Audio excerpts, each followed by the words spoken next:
Have you ever had a moment when you were expected to play a short improvised guitar solo and due to nervousness or being put on the spot, you butchered it or couldn't do it at all?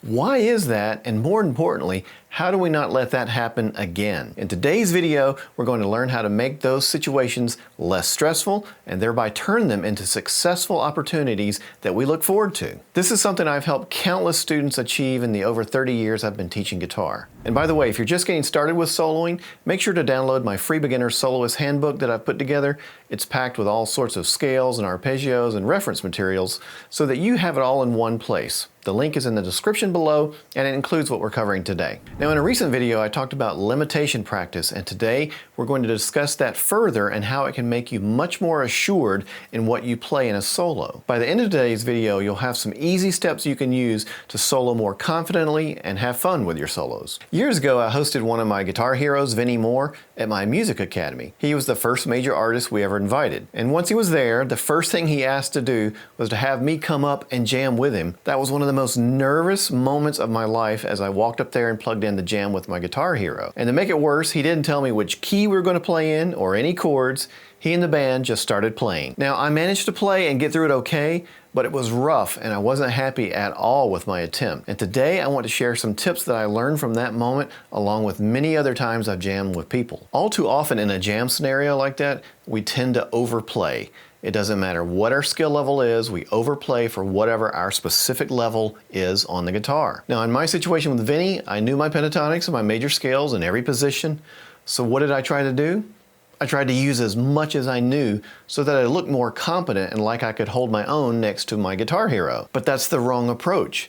By doing that, I didn't listen to the music, the groove, what Vinnie played, any of that. So I simply ended up playing information that I had memorized and it didn't come across as musical. Now, the next time Vinnie and I had a chance to jam was several years later.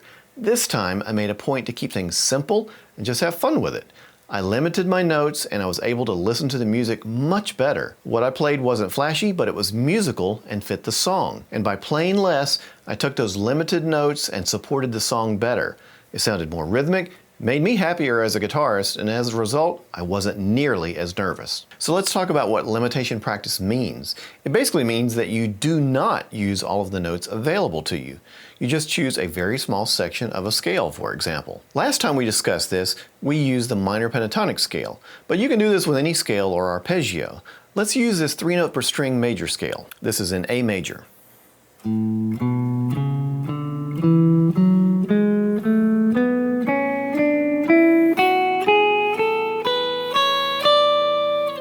Now, the trap guitarists fall into is improvising by using a major scale shaped like that, and they end up sounding even more scalar than when they were playing pentatonic.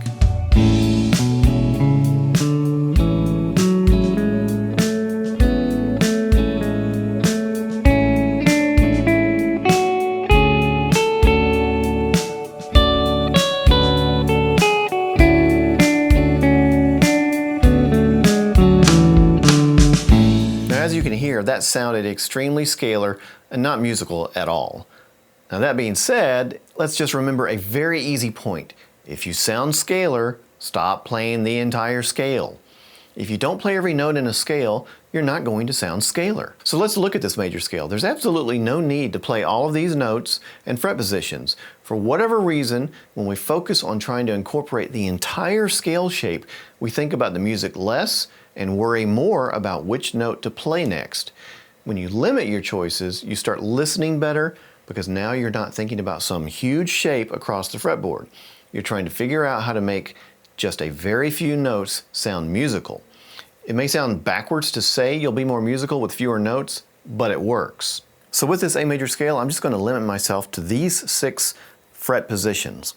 The 6th fret on the 4th string, the 7th fret, and the 9th fret. And then on the next string, the 3rd string, the 6th fret, the 7th, and the 9th. Those are the only notes I'll be allowed to play, or fret positions. I can bend them to other notes, but I can't play any other fret positions. So let me give that a shot.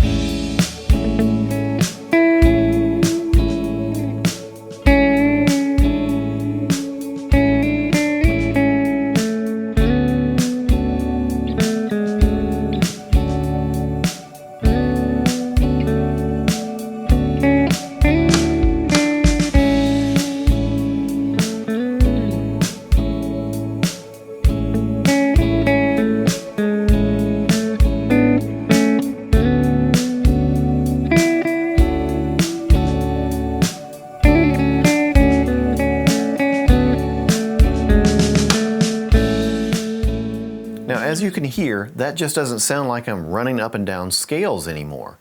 And by limiting my little brain, I'm able to focus on these very few fret positions and put all of my effort into making them sound the best possible. My note choice improves, my rhythm improves, my note decorations like bends, slides, and hammer-ons and pull-offs come out more. It does nothing but make me play more musically. A way you can learn more about how the notes you're playing work with the backing track you're using is to focus even further. So when you're playing your limited 6 fret positions, try limiting yourself to using one technique you're working on as well. For example, try playing as many hammer-ons and pull-offs as possible and just see what happens. Let's give that a shot.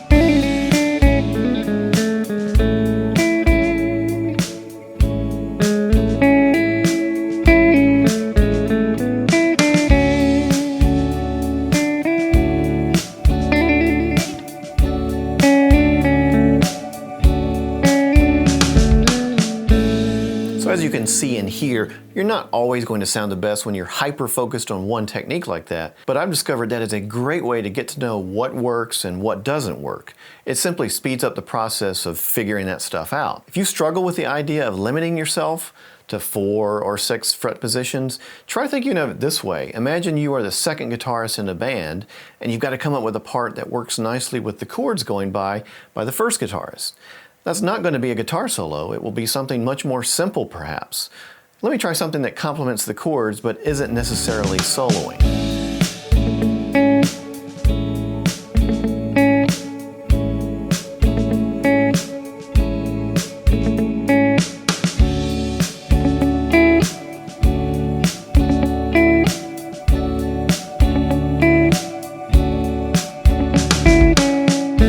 As you can see, that made me play something that's repetitive, but it worked and it supported the song.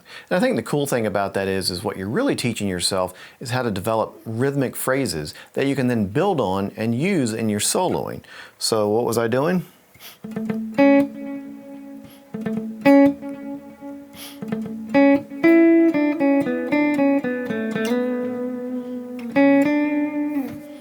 So it was a motif, kind of a repetitive idea that I then built on with some other notes around it, but I established first that little rhythmic motif, which is a nice phrase builder. So I hope you found this lesson helpful and will incorporate it into your practice and, more importantly, your live playing. Use it there. It works. If you want to expand your soloing further, another great way is to learn phrases that you can use and then dissect for your own playing. I recently made a video about that very subject and you can watch it here next.